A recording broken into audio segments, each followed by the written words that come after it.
Tim SAR gabungan terus berupaya mengevakuasi korban dari balik reruntuhan Ponpes Al-Khozini Buduran yang ambruk di Sidoarjo. Upaya pencarian melibatkan drone thermal untuk mendeteksi posisi korban berdasarkan suhu tubuh. Tim SAR pun mendeteksi ada 15 titik lokasi korban. 7 diantaranya masih berstatus merah. Yusuf, umurmu berapa? 16 tahun. Sebelumnya tim SAR juga sempat berkomunikasi dengan Yusuf dan juga Haika yang masih bisa merespons regu penyelamat. Doa dan harapan tentu terus dipanjatkan para orang tua korban. Sejak insiden terjadi pada Senin sore, banyak keluarga korban menginap di posko gabungan demi menanti kabar baik anak mereka yang masih terjebak reruntuhan bangunan. Salah satunya adalah orang tua Ahmad Suhaibi, santri yang berusia 15 tahun asal Blega, Bangkalan. Ayah dan ibu Ahmad pun berharap dapat segera bertemu kembali dengan sang putra yang sudah 1,5 tahun menjadi santri di pondok pesantren ini. Anaknya sama siapa, Bu? Ahmad Suhaibi. Ahmad Suhaibi. Udah berapa lama anaknya di sini, Bu? Kelas berapa sekarang, Bu? 1 sanawiyah. 1 sanawiyah, Bu ya. Pasti kalau anaknya Ibu di musola itu, Bu, waktu itu. Dari teman-temannya, Pak. Dari teman-teman Ibu ya. Teman dekatnya. Selamat, Pak. Enggak ada apa. Tetap optimis selamat, Bu ya. Iya, Pak. Prioritas utama tim SAR gabungan adalah pencarian dan pertolongan korban yang masih terjebak. Tim SAR pun harus berhati-hati karena kondisi reruntuhan bangunan yang tidak stabil. Kita prioritas fokus kepada pencarian dan pertolongan. Ya, dipimpin oleh Kabasarnas langsung. Sampai di mana tekniknya seperti apa, setelah ini rekan-rekan media sekalian akan mendapat penjelasan dari koordinator yang ngerti di lapangannya seperti apa. Kemudian BNPB ya, kami ini mendukung sepenuhnya operasi dari mulai pencarian pertolongan sampai dengan tahap rehabilitasi rekonstruksi. Saat ini tim SAR gabungan terus bekerja keras mengejar waktu kritis atau golden time terhadap para korban yang terjebak di Ponpes Buduran yang ambruk karena tak ada lagi keinginan para orang tua, melainkan berharap melihat anaknya selamat. Tim Liputan, Kompas TV. Lalu saudara, bagaimana update pencarian korban yang masih terjebak di Pondok Pesantren Al-Khozini Buduran, Sidoarjo, Jawa Timur? Kita tanyakan langsung kepada jurnalis Kompas TV, sudah ada Alfian Rahman dan juru kamera Ardiel Tovani dari lokasi posko. Alfian, bisa digambarkan seperti apa upaya pencarian dari tim SAR hari ini? Alfian, apakah ada korban yang kembali berhasil dievakuasi? Ya, selamat sore Cynthia dan juga saudara. Proses pencarian dan evakuasi masih terus dilakukan oleh tim SAR gabungan, baik itu dari Basarnas, BNPB, termasuk juga TNI Polri dan juga relawan dari berbagai macam daerah, tidak hanya di Surabaya, namun juga melibatkan dari tim SAR Jawa Tengah maupun Jawa Barat hingga Jakarta. Untuk informasi terbaru Cynthia yang kami dapatkan, baru saja sekitar pukul 3 sore waktu Indonesia bagian Barat, tim SAR gabungan berhasil mengevakuasi sebanyak 2 orang korban yang tertimbun di dalam runtuhan gedung Pondok Pesantren Al-Khozini Buduran, Jawa Timur, di mana yang kami dapat informasikan saat ini begitu dari 2 korban ini, 1 dinyatakan meninggal dunia dan 1 masih dalam kondisi hidup dan langsung dilarikan ke rumah sakit rujukan, baik itu di rumah sakit Delta Surya maupun Notopuro. Nanti kami akan mencari informasi lebih lanjut. Namun yang perlu diketahui, 2 orang yang berhasil dievakuasi ini merupakan 2 orang dari 15 orang korban yang sudah dideteksi titik keberadaannya di dalam area reruntuhan.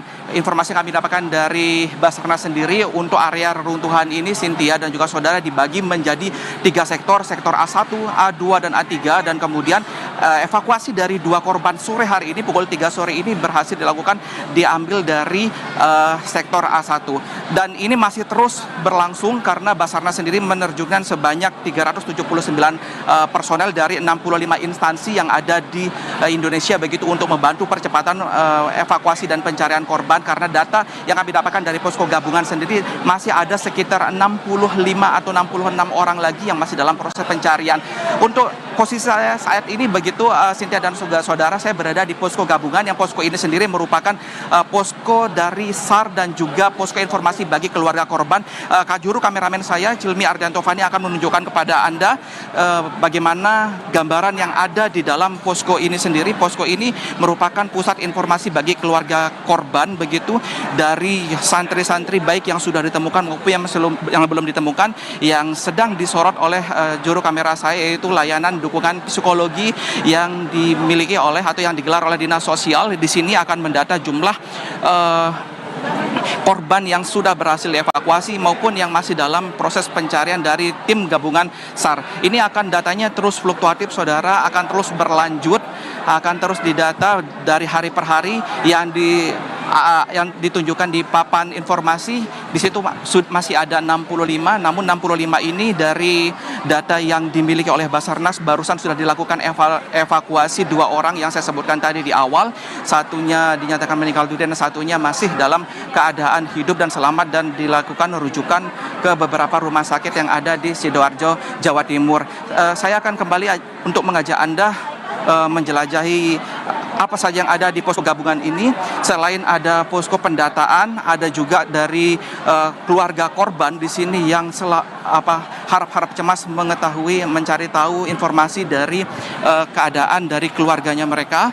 Begitu, di sini memang disediakan seluruh fasilitas yang dibutuhkan oleh keluarga korban, baik itu tempat peristirahatan, selain juga permakanan dan juga informasi yang selalu diupdate dari menit ke menit, jam ke jam, dan hari ke hari. Ini akan selalu mengabarkan kondisi terkini apa saja yang sudah berhasil dievakuasi oleh tim SAR gabungan maupun apa yang masih menjadi prioritas. Karena jika kita mendapatkan informasi begitu, ini tim SAR gabungan sendiri bekerja sebanyak 4 shift dari 24 jam non-stop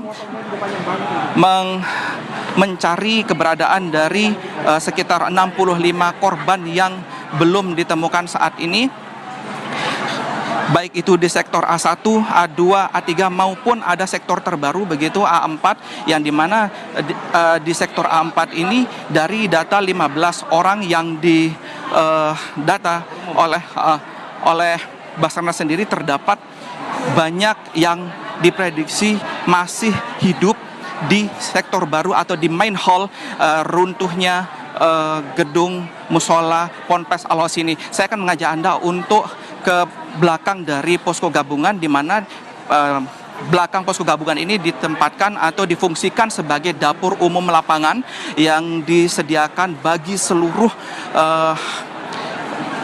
keluarga korban maupun relawan yang bekerja dan juga mencari tahu informasi terkait keberadaan dari keluarganya. Kami tadi sempat mewawancarai Menteri Sosial, yaitu Gus Ipul begitu, yang memastikan bahwa keberadaan dari dapur umum ini akan tetap terus ada mensupport kebutuhan logistik maupun kebutuhan informasi nantinya dari selama proses pencarian dan evakuasi. Tidak hanya itu, pihak Kemensos juga berencana akan memberikan bantuan santunan kepada para korban, baik yang sudah ditemukan maupun yang belum ditemukan. Saya akan kembali mengajak Anda untuk menyusuri. Ini merupakan dapur umum. Di sini semua bekerja sama, baik itu dari sisi relawan, masyarakat maupun dari pemerintah dan komunitas untuk menyediakan proses makanan yang logistik yang dibutuhkan oleh semua relawan yang membutuhkan. Yang jelas, proses evakuasi masih terus berlanjut. Cynthia dan juga saudara, berpacu dengan golden time atau waktu krisis, di mana saat ini dari 15 titik sudah ditemukan 2, berarti masih ada sekitar 13 orang yang akan dievakuasi untuk proses evakuasi selanjutnya. Begitu, Cynthia. Baik, terima kasih atas laporan Anda. Alfian Rahman melaporkan langsung dari Sidoarjo, Jawa Timur.